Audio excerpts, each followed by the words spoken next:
Les titres restaurants tels que Ticket Restaurant, Up Déjeuner, Pluxee, Restoflash ou encore Swile sont des avantages sociaux précieux en France. Ils sont à destination des employeurs pour motiver et améliorer le bien-être de leurs salariés et contribuer à l'efficacité des entreprises.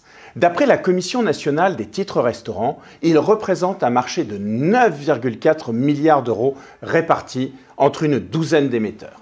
Les titres restaurants jouent un rôle majeur dans le soutien à la restauration quotidienne de 5,4 millions de salariés, à l'économie locale et à l'emploi de 100 000 personnes dans plus de 230 000 commerces français. Ils permettent à plus de 180 000 entreprises de proposer à leurs collaborateurs de payer leurs repas dans les restaurants ou d'acheter des aliments immédiatement consommables.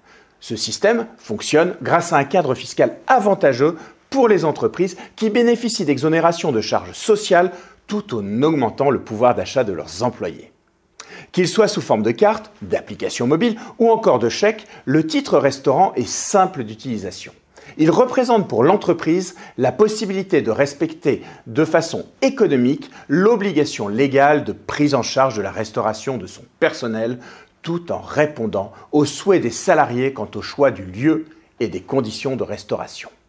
L'intérêt pour ce dispositif réside également dans le soutien immédiat au pouvoir d'achat des bénéficiaires de façon quotidienne et visible.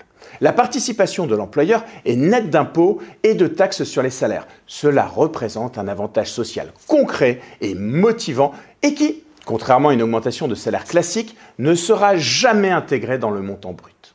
Le titre restaurant est ainsi considéré comme une amélioration du pouvoir d'achat pour 83% de ses utilisateurs et un élément important de la rémunération pour 78% d'entre eux, d'après une étude Via Voice en 2024. Dans un contexte d'inflation galopante, la loi dite pouvoir d'achat d'août 2022 a étendu leur usage aux produits alimentaires non directement consommables. Cependant, cette loi pose la question de l'avenir du dispositif réglementaire du titre restaurant et de ses caractéristiques. Et si le titre restaurant devenait un titre alimentaire ou un titre caddie? En effet, instituer de manière pérenne cet élargissement à tous les produits alimentaires pourrait remettre en cause l'essence même du dispositif, dont l'objectif social reste associé à la pause repas du salarié, à laquelle participent financièrement son employeur et l'État. Avec les nouvelles habitudes alimentaires et l'essor du télétravail, la réglementation du titre restaurant doit s'adapter et contribuer à moderniser cet avantage social si populaire, sans supprimer ou réduire les exonérations sociales et fiscales qui en font son succès.